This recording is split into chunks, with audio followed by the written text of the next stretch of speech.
今天来讲《灌篮高手》OVA 剧情湘北与武原的友谊赛。这里面不得不提到的一个主角就是小田龙正，动漫第1集就被提及到的人物，樱木情敌之一。樱木所追求的第50个女生岛村叶子的男朋友，当初正是因为叶子的那一句“对不起，我喜欢篮球部的小田”，才导致樱木对篮球深恶痛绝。湘北受邀到武原高中参加友谊赛，谁能想象给湘北球员造成巨大压力的不是武原的球员，而是武原的啦啦队。以前就听说过武原的啦啦队屌的一批，因为武原7成的学生都是女生，男生的篮球部就像明星一样存在。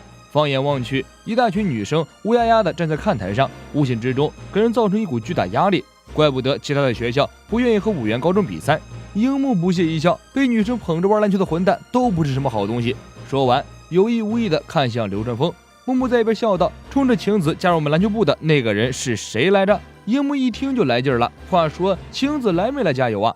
赤木队长站出来，先给了樱木一拳头，让他保持清醒，随即认真的对大家说：“武原的女人这么多，而武原篮球部还能打出一番天际，说明什么？这群人定力太强，不是普通人。可见他们平时的训练多么专注，非普通男人可以比拟。所以他们不是空有人气，大家要记住了。”看台上 PDD 高公望望着满园春色，不禁感叹：早知道当初选择武原高中好了，这不是孙悟空进蟠桃园跳到手软。大男差点笑出声音，蟠桃园可不行野猪进呀，女生又不瞎，你这种造型就打消这个念头吧。野间提议打个赌，这是樱木第2次参加正式比赛，就赌樱木会不会有长进。此言一出，所有人都举手表决，表示樱木根本不会有任何的长进。比赛开始前，樱木在室外碰见了叶子，樱木红着脸走过去寒暄几句，得知樱木加入了湘北篮球队，叶子表示很是意外。樱木在初中的时候是不怎么打篮球的。樱木尴尬的笑了笑，这就是那个什么潜在才能，我现在乃是备受瞩目的下任队长人选。叶子会考入武原高中，樱木也很意外，但看到叶子手中写着小田名字的衣服，也能想明白他们2个应该是作为情侣双双进入武原高中了。2人正尬聊甚欢之际，小田背着包从另一边走过来，一见樱木，小田不屑笑了：“樱木别逗了，你那身队服岂止是让人大吃一惊，简直无言以对。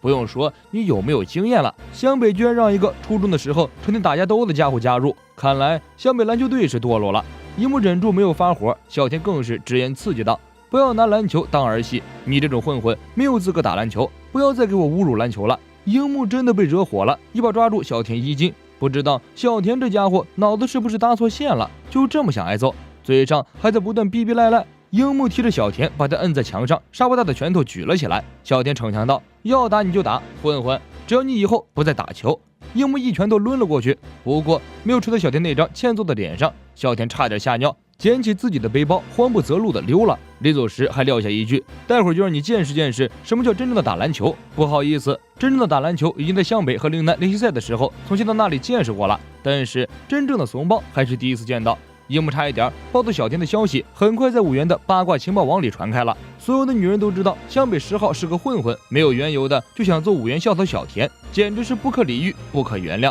湘北队员一进场，武原的女子啦啦队就扯着嗓子喊：“10号大傻瓜，野蛮无脑，滚出武原！”全场步调一致的高喊滚蛋。樱木年纪轻轻就体验到了被拳师重拳出击的痛苦，但樱木根本不在乎，他的眼中只有比赛。小田八嘎，就让老子见识见识你所谓的真正篮球。比赛开始，樱木因为犯规给了小田罚球机会，让小田有了更嚣张的资本。接着樱木频繁失误，又被裁判吹了走步犯规，场上一片嘲笑声。流川枫路过樱木，低声提醒道：“笨蛋，篮球不是一个人打的。”樱木又气又尴尬，但必须较劲到底。可是越急就越容易方寸大乱。小田还时不时过来嘲讽樱木几句，在他面前表演带球过人，戏耍樱木。关键时刻还得靠流川枫力挽狂澜，频频出手得分。樱木好不容易从小田手里抢过一球，刚想炫耀几句，又被裁判吹了5秒，倒霉起来，甚至喝凉水都塞牙缝。樱木身心疲惫，十分难过。好在关键时刻，晴子大声给樱木加油打气，让樱木重新振作起来。很快，上半场比赛就结束了。四眼哥感慨：“这群娘子军啦啦队真的吵死了。”赤木平静地说道：“专注打篮球，这些噪音就听不到了。”樱木死死盯着小田，沉声喝道：“小田，我要打败你！”小田本来对樱木非常瞧不起，一听到樱木这样的话，更是气不打一处。“打倒我？你凭什么打倒我？从初中开始，我艰苦训练的时候，你在外面打架斗殴；我在打篮球的时候，你跟一群不三不四的人混在一起。打架有一套，女人找不到，说的就是你吧？你跟我就不应该站在同一个高度。也不知道樱木刺激到小田哪根神经了。小田一见樱木就气得浑身发抖，连武原教练都很奇怪，平时你都很冷静，今天怎么这么冲动？教练安排球员着重防守赤木和流川枫，并特别交代小田不要光顾着盯10号，有那个精力就去防守流川枫，他才是湘北主力。小田哼哼哈哈，心不在焉的答应，无意间抬起头和看台上的叶子眼神对视。叶子看着小田，心中百感交集。当初他听闻小田被武原的篮球教练特招，自己为了爱情傻傻的跟着小田来到武原。后来小田升入高中后，篮球事业万般不如意，自己劝了他几句，结果得来的是一记耳光。这厮被樱木继续拳头威胁的时候，怎么不见如此勇猛？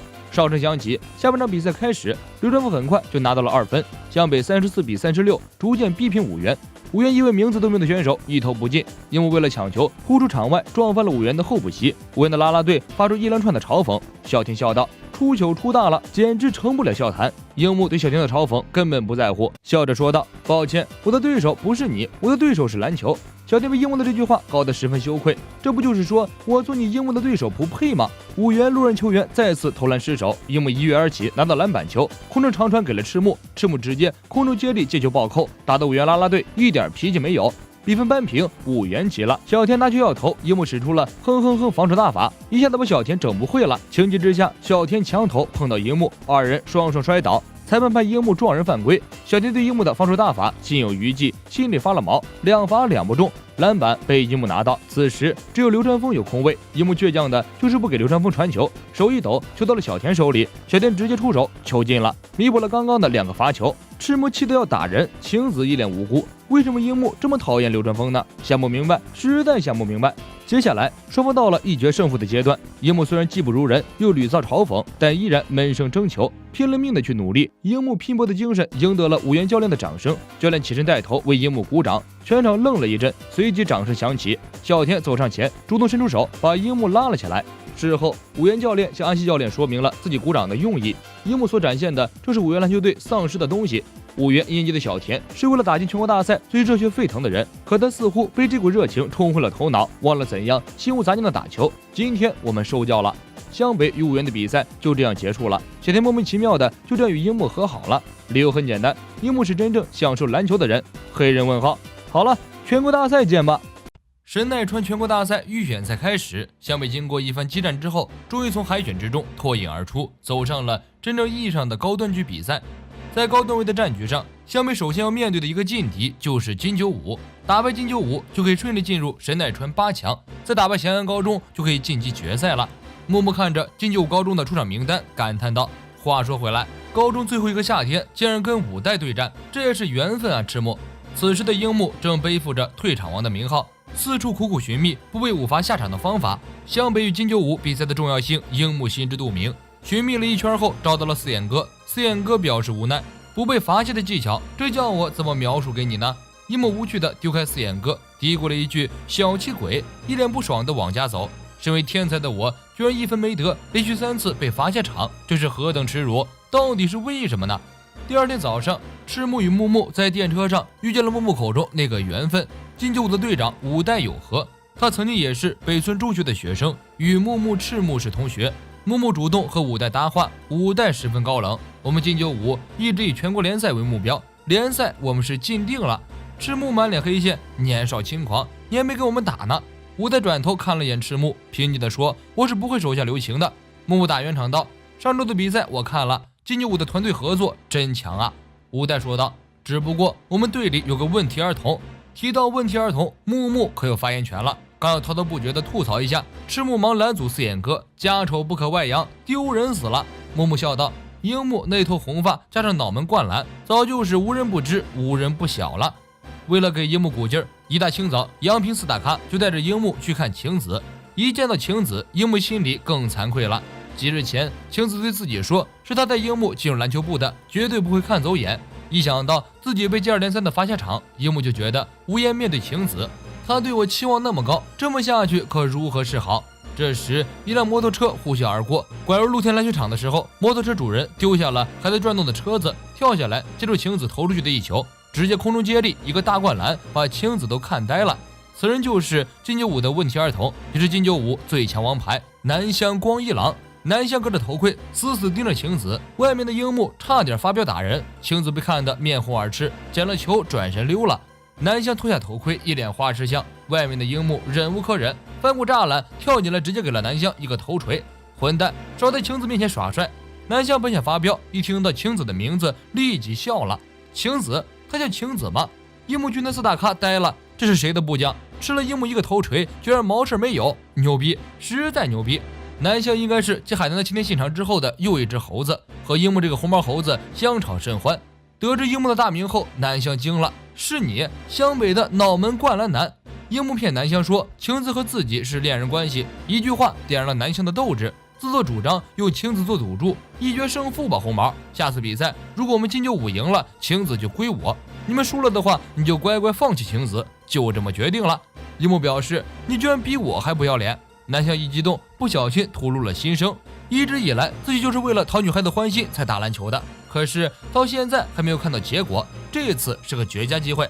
这么一想，比赛也有干劲了。比赛开始头几天，赤木就警告樱木不要乱搞事情，反复强调，没有人指望你那可能性为零的投篮，你的篮板倒是可以期待。控制篮板就等于控制了比赛 ，NBA 也是这样，跟得分与否无关，控制篮板的人才会被称颂为超强选手。听好了，你要想的只有篮板。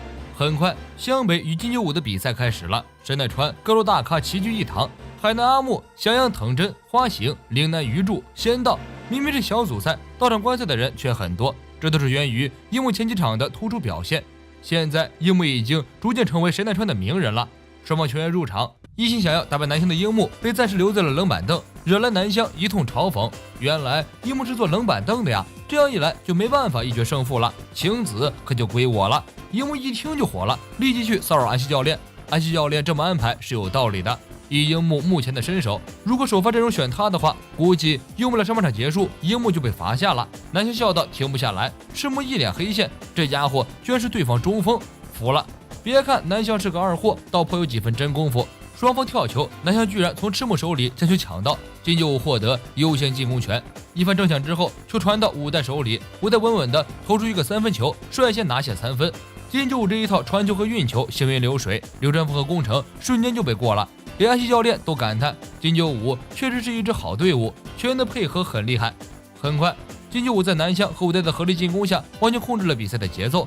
湘北被金九五这个高调的中锋南乡牵着鼻子走，目前的燃眉之急就是打破金九五的节奏。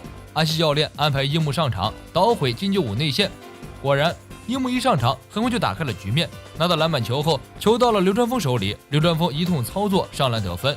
上半场比赛在双方激烈的竞争之中结束了，金九五以52-40领先湘北。休息室，金九五对这场比赛的结果非常乐观，上半场赢湘北这么多分，这场比赛稳了。队长武代严肃地说：“不能掉以轻心，赤木、宫城、三井的实力远不如此，更何况还有流川枫这个超级新人。”一边的南乡表示，流川枫之辈根本不足为惧，更不用说樱木之流了。在本天才的威力之下，都是弟弟。队友一愣，教练表示惊讶。今天的南乡格外有干劲儿，训练的时候不想别的，就想着偷懒，今天居然这么拼。我看你又看上哪个女孩了吧？到头来被甩，然后又打回原形，这就是通常路线。南乡恼羞成怒，这次不会了，肯定不会了。湘北这边，赤木安排三井去盯死武代的3分球，至于那个精神不好的中锋，由赤木自己来盯防，樱木就专心负责篮板球。樱木一脸不耐烦，篮板，耳朵都起茧子了。就算自己拿下篮板，到头来也不过是给流川枫耍帅的机会。南乡那个混蛋也得进球得分，果然还是应该来一发，进个球。樱木主意已定，下半场一上场，拿到宫城传过来的球就想投篮，结果带球过猛撞人犯规，气得赤木揪住樱木就想打人。要说多少次你才明白，混账东西，我真不是一般的烦你。樱木非常不服气，三井耐心的和樱木说，作为一个投手，篮筐下站着对方的篮板手是一件心理负担很大的事情，你拿下篮板也能成为封锁武代3分球的关键因素。樱木正消化三井说的这几句话，流川枫从身后过来，直接飞起一脚，不想赢的话就赶紧滚出赛场。樱木大骂说，我不想赢，放屁，这场比赛必须赢。樱木的斗志被三井和流川枫点燃，金九五一投不中，樱木从南湘手下怒抢篮板，流川枫和三井迅速向前场移动，樱木将球传给宫城，宫城快速进攻，球传到底线流川枫那里，流川枫一个假动作又将球传回外线，三井三分球一投不中，篮板由赤木拿到，赤木自抢自扣，使出著名的星星灌篮，引爆了湘北的士气。面对赤木和樱木，金九五被打得没了底气，樱木死盯着武代喊道：“放马过来，我要甩开膀子抢球了。”武代怔了一下，三井趁机从武代手中抢断，湘北再次展开快攻。流川枫拿到球后迅速突进禁区，上篮得分，湘北的反攻开始了。樱木站在篮下，张开双臂，沉喝道：“篮板由我来守。”武代明显被樱木的气魄唬住，南湘不信这个邪，带球突进与樱木 battle。樱木使出自己的独门绝技，哼防守，一下子就把南湘给骚懵逼了。这他妈是啥？多重影分身之术！待南湘回过神来的时候，手里的球早就已经凭空消失了。球到了宫城那里，宫城迅速给了三井，三井三分球得手。紧接着，樱木又疯抢了几个篮板，凭借着樱木的篮板和流川枫的突进，湘北迅速将比分追平。距离比赛结束还有15分钟，金九五叫了暂停。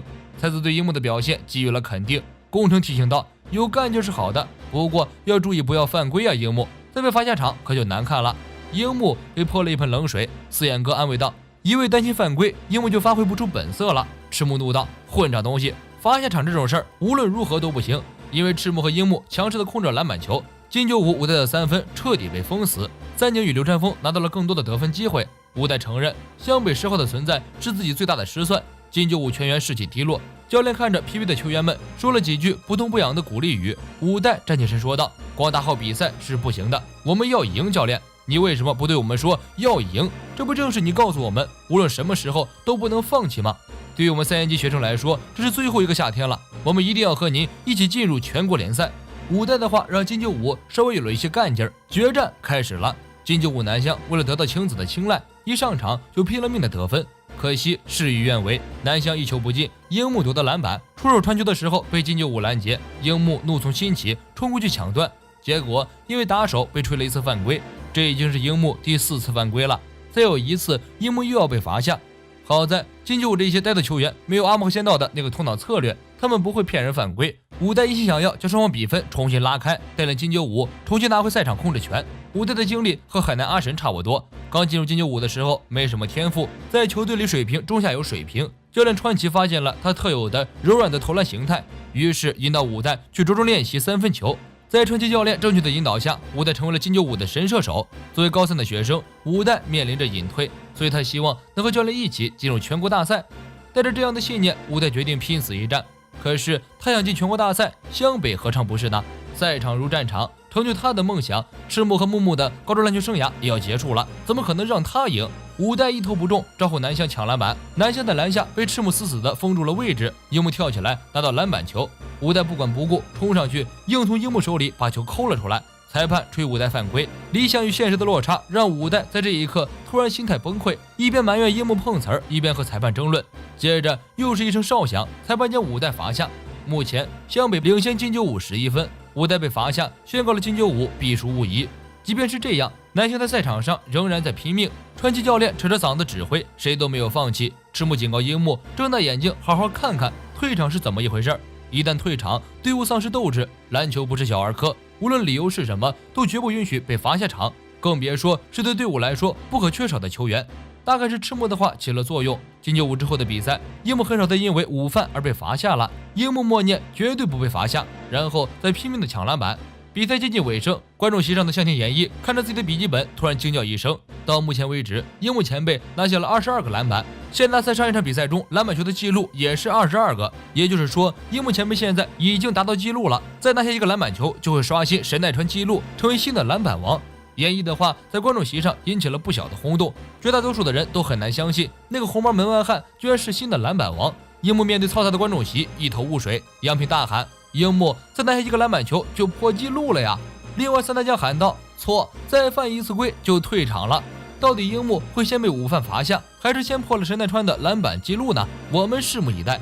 此时湘北已经将比分远远拉开，此局湘北胜利已经是板上钉钉了。樱木为了刷新篮板记录积极拼抢，全场欢呼，樱木拿到第23个篮板球了。就在现场气氛被推向高潮之际，裁判一声哨响熄灭了众人的热情。明明这是一个非常优秀的篮板球，因为南湘摔倒在地，裁判判决樱木撞人犯规，午饭下场。因为这个犯规，篮板不算，樱木的新纪录破灭了。樱木下场之后，全场比赛结束，湘北111-79打败了金九五，全场都在为胜利者欢呼。樱木坐在角落里惴惴不安，这下完了，该怎么面对晴子呢？才子走过来笑道：“怎么瘪茄子了，樱木？你没听到吗？”樱木一愣，仔细一听，全场观众欢呼的正是自己的名字。樱木花道这个名字，在人们的心里已经是超级篮板王了。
湘北与海南的大战之后，这一年的夏季也到了尾声。一个大雨瓢泼的日子，晴子在家门前看到了一个熟悉的身影。这个女人名叫小倩，以前是富久中学的学生。晴子之前所在的四中离富久中学很近，自然而然二人也成了好朋友。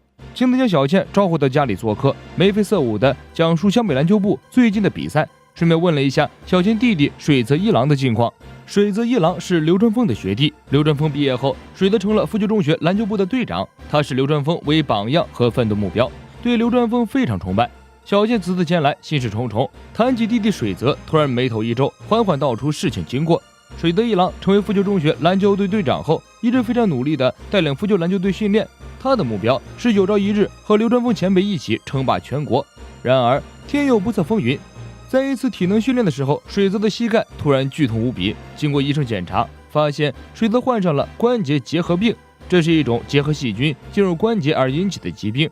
静养的话，疼痛会消失，一旦受到刺激就会复发，还有恶化的可能，非常棘手。而且这种病很难彻底治愈，会留下后遗症。减少后遗症的方法只有一个，就是进行手术。但是从此以后，水泽就不能再进行篮球这种剧烈的运动了。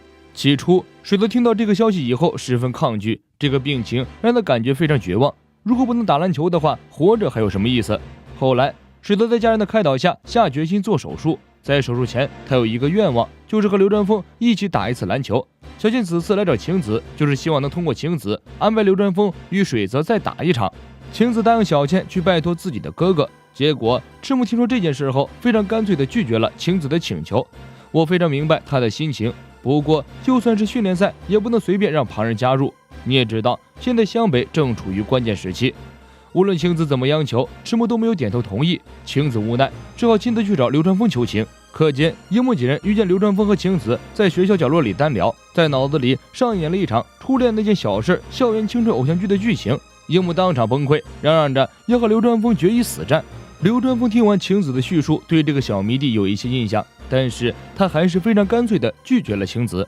中间流川枫问了一句：“这是他本人说的吗？”晴子如实回答：“是他姐姐拜托我的。”流川枫说：“我没空理这档子事儿。”晴子非常苦恼。这时候樱木跳出来搅局，晴子和樱木等人又叙述了一遍事情的经过。樱木听完若有所思，要是因为这事儿，那也用不着去拜托流川枫的家伙了。我这个充满爱心的天才，一定会让一郎君打起精神来的，包在我身上。第二天，湘北进行日常训练，赤木抽时间到医院做了复查。医生经过一番检查后，告知赤木，他受伤的脚踝并没有什么大碍，已经彻底好了。赤木的伤算是万幸，不会留下什么后遗症。一听到后遗症，赤木突然想到了水泽一郎。作为一个痴迷篮球的运动员，赤木知晓因为后遗症无法打篮球的痛苦。昨天赤木还义正言辞地拒绝了晴子，今天不知为何连从心起。赤木找到安西教练说情，希望安西教练能够允许水泽参加湘北的训练赛。安西教练关切地问道：“水泽君的腿现在很严重吧？”赤木回答：“医生说一场比赛的话应该不要紧。”安西教练点点头，答应了赤木的请求。当天晚上，赤木就将这个消息告诉给了晴子。晴子迫不及待地向小倩转达了这一好消息。水泽听闻湘北篮球队同意自己和流川枫前辈一起打篮球，激动得痛哭流泪。要知道，自己因为腿的伤病，已经放弃了和流川枫前辈一起打入全国大赛的梦想，把梦想降低标准，只要能和流川枫打一次球就满意了。如果这个梦想也破灭的话，自己的下半生应该会充满遗憾了吧。这是水泽最后一次比赛了，能圆了自己一个梦想，也算是了无遗憾了。第二天，水泽早早的来到湘北篮球馆，一遇到流川枫，水泽就跑过去打招呼：“流川枫前辈，你好，多谢您允许我参加今天的训练赛。”流川枫冷冷地说：“跟我没关系，要歇就先去解决。”流川枫说完，就默默地进了场馆，请他招呼水泽去换衣服。本来水泽是白色队服和流川枫一组，但比赛即将开始的时候，流川枫提出来自己不想和初中生一起打球。此言一出，场上所有人都变了脸。樱木直率的大骂：“流川枫，你是冷血动物吗？”赤木打着圆场说：“不打打看是不知道的，水泽是神奈川第一前锋，不要小看人家，小心马失前蹄。”流川枫坚持不愿和水泽一组，星星无奈，只好让水泽和潮崎兑换，把他送去了红队。大家都觉得流川枫太没有人情味了。樱木安慰水泽说道：“跟着我就行了，初中生，我会让那个冷血狐狸大吃一惊。”比赛开始，水泽与木木跳球，球到了红方手里。结果水泽刚拿到球就被流川枫给抢断了，樱木从流川枫的正面扑来拦截，流川枫非常轻松地突破了樱木，水泽跟在流川枫身后，流川枫低声提醒道：“跑得太慢了。”水泽愣了一下，跑到流川枫的前面阻止，流川枫后仰跳投，非常轻松地进了一球。红方进攻，球再次被流川枫抢断，流川枫带球快速来到篮下，樱木和水泽夹击上去，流川枫一个假动作，接着将球传给赤木，赤木拿球起跳扣篮，再拿2分。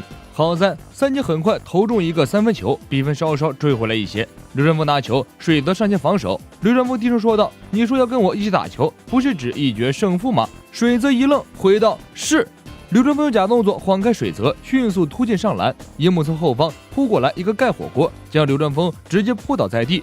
这时候樱木突然来了灵感，自己还有一项独门绝技，用来对付流川枫之流再好不过，那就是在你头上暴扣，学名脑门灌篮。